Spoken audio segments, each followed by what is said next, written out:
random, but not here. Correct. It's really something systematically applied, and that's why I really think it should be investigated a lot better. And who knows? Maybe someday it's possible to do that. And the difficult part is that you really need to get samples. You have to take off stones and take it to a laboratory. There isn't any mobile device or something that could be used, as far as I know at this time. And I hope to get one in the future. Maybe there will be some way to measure it, you know. It certainly appears to be quite ancient and old, and you know, we see this weathering on a lot of the stones with the Hanan Pacha style. You just see it looks so ancient. For example, Inkel Tambo. For your listeners, it's maybe very important to know that what the styles we are talking about, the Hanan Pacha style and the Uran Pacha style, are they belong to the oldest periods of time, and at those two styles, they have stones that have these vitrifications. They are the oldest styles, and it's in it's far back in history, and you know, the technology we don't know. Jesus thinks it has been done with heat, and some device that could change the molecular structure of the stones, and but then he also doesn't know what kind of device it really was. So of course not. And Jan, let's discuss a little bit here the time frame. I know that the times are very hard to estimate, but how long ago are we talking? Because when I go to these sites, I feel that many of these sites have evidence of being hundreds, if not thousands of years older than the culture that we give credit to, which is the Inca. I feel like it's much older than that. Yeah, but I have no way of proving that. Are from the time when the Spanish came. At that time, the Incas were at they had their biggest how you say they were at their peak, right? They were at the peak of the empire. At the peak of the empire, yes. So that is not really that long ago, and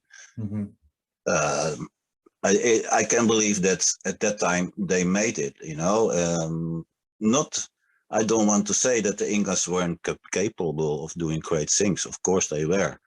But what you see is that the constructions that contains smaller stones and not perfect fitting walls, they are made over or around other structures that are much bigger in scale, much bigger stones, and also perfect fitting walls. And then we have the Hanan Pacha structures. Those are things they made in the rock of the place, and they are below the bedrock, or in the foundation. Exactly. Yeah, they're part of the foundation, exactly. And you see that also in Machu Picchu, in Sacsayhuaman, you see it in Pisa, Ollantaytambo, exactly. And many other sites that are not very well known. And yes, that is how I see it now. The most sophisticated is oldest, and that is Hanan Pacha, the things made in a stone.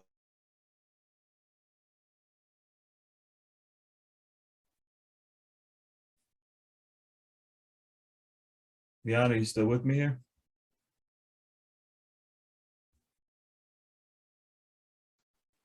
It's a thing of circumstances that at this time, not even we, with our technology, can do these things easily in the rock. Maybe they can repeat it in some way, applying a technology, but not that easy. And it appears as if they were capable of doing it with ease because of the scale and the perfection that you see. So something in the past was different that made this possible. And the thing that Jesus and his father said is that it was because of the stone was soft at that time.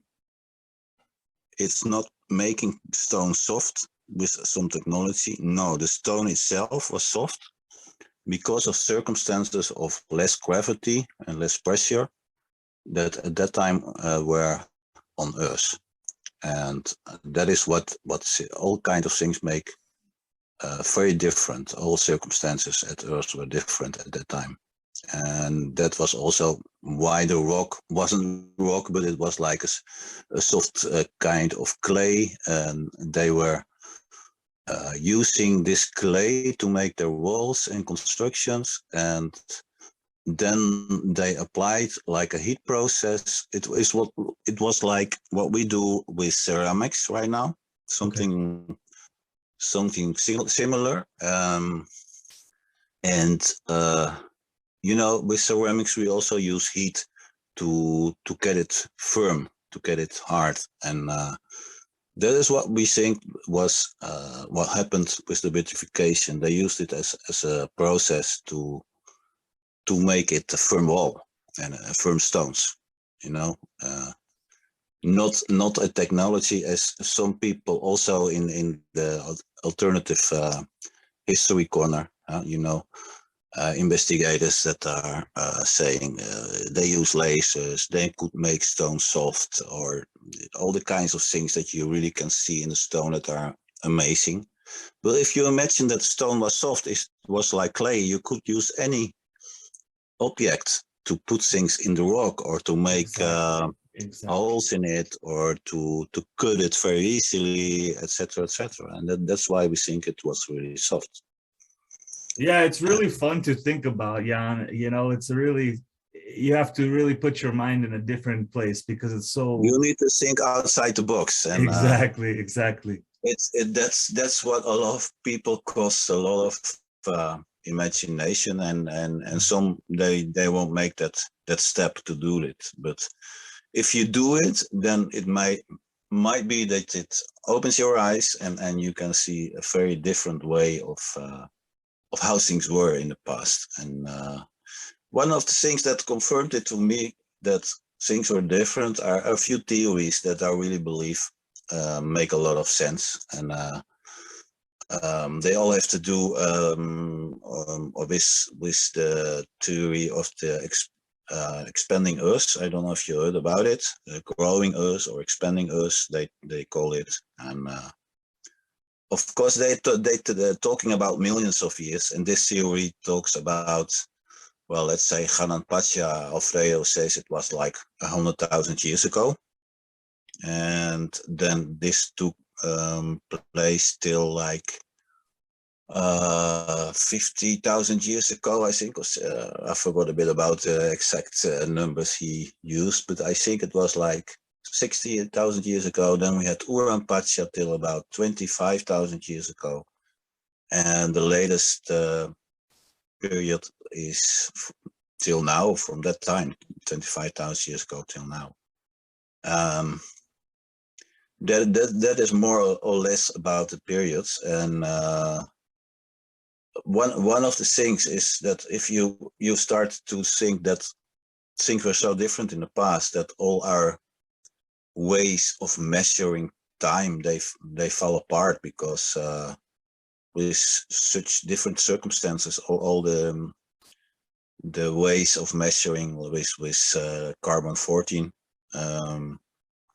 for example, they suppose that circumstances were stable during thousands, millions of years. And if that's not the case, then those data about how old things are could be very wrong. Yeah, one of the things that made me believe that about different gravity in the past is this expanding Earth theory that says that once we had one continent, the Pangaea, it was not in one big ocean, but it was a continent that was all around the Earth. And if you make a model of that expanding Earth, then Earth started expanding, and the continents were drifting apart. And what says the Orthodox theory says that at other places they will collide again, but no, in this case it's only expanding. and instead of colliding, no, there were oceans becoming between those continents. They were growing between those continents, and as you do measurements, the oldest pieces of Earth are at the continents, and at the sea. How you say the floor at the bottom of the sea? The floor. Those are the youngest layers, geological speaking, and so those are the parts that were most recent, you know, and something that really has to be taken into account is that if you make this smaller, you strip away the oceans and the continents become together, then it starts fitting much more perfect than when you do that on one at the dimensions of the present day Earth. You know, so this couldn't be a coincidence. If there is a perfect fit, or almost perfect, with the continents fitting, you know, you can see that Africa fits with South America, more or less. Right. You know, so you can strip away the Atlantic Oceans. But if you do the same with the Pacific Ocean, you can see that also those parts can fit together. You know, this was an eye opener for me. After hearing about Alfredo's interpretation, I read a lot of this theory, and I really believe that Alfredo is right in the sense of that there was different gravity in the past, and that Earth has been growing, and that right now we are in a different period with more gravity, and there are so many indications that this could be true. Also on biological level, for example, you can see that all kinds of species of animals and also of plants in the past had more, had bigger, much bigger, similar species than we have now, but they were on a bigger scale. The megafauna. The megafauna, exactly. And the megafauna, but also, yeah, you know, the dinosaurs. And yeah, right now the biggest animal is an elephant. And it might have some difficulties to stand up when it falls. And, you know, it's all because of gravity. And yeah, you can make graphics, and then you see the scale of life of similar life forms in the past, comparing with the life forms right now, they were bigger. So the size of life is getting smaller, you know. The only exception is in the sea. In the sea we have the biggest forms of life, but you know that in the water, gravity is almost compensated. It's really amazing to think about this, Jan. It's wild. You know? Yeah, you really start to connect the dots. It's mind opening, you know. Yeah, it's mind blowing, some things, and yeah. Of course, it's something that really interested me, and I've been reading a lot about it, and yeah, doing things like this, interviews, and well, it's been a long time I've been doing this, but yeah, it's a bit because of lack of time and circumstances, but I always like to talk about it. And I'm a newcomer, so you have to forgive me for my inexperience. Yeah, no problem, no problem. I'm working on perfecting my craft, and I'm trying to improve each time, but I'm really grateful for you to sit down and talk with us, Jan, and educate my listeners. Well, you really should. The next time you go to Cusco, I really recommend you search for Jesus and get him to go to Saxaman with you. So you will learn a lot about it. I absolutely will, Jan, and I hope one day that you and me can explore as well. And yeah, you and I will have a great time down there. I'm sure one day our paths will cross. Yeah, I hope so.